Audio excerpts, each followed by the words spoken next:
For 6 months on the job, the head of the Austin Animal Animal Center, hopes her progress report will show the department has made improvements. An audit done back in April determined Austin's no-kill policy has led to severe overcrowding at the shelter, along with poor conditions. KXAN's Lindsey Bramson breaks down what's being done to tackle those issues.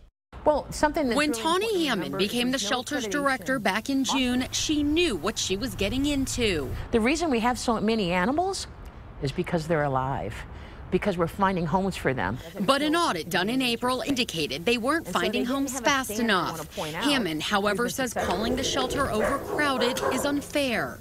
We do have overcapacity moments, yes we do, but we're calling it chronic overcrowding. The city auditor found animal services also took an average of 16 hours to respond to calls, like when a dog is aggressive or injured.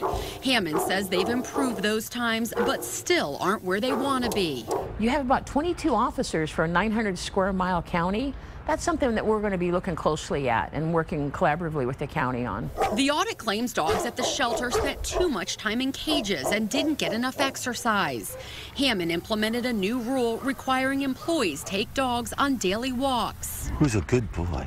Dog owners we spoke with were happy to hear the conditions at the shelter are improving.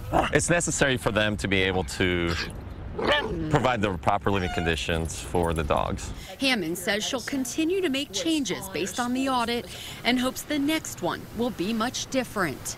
Lindsey Bramson, KXAN News. Hammond will go before the Austin City Council's Audit and Finance Committee on Monday to talk more about this issue.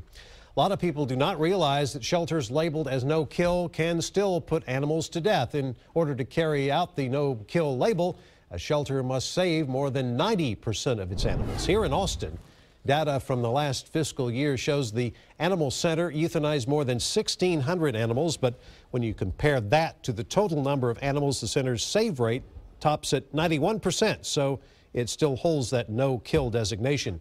City data from the last fiscal year shows the Austin Animal Center adopted out more than 7,200 animals.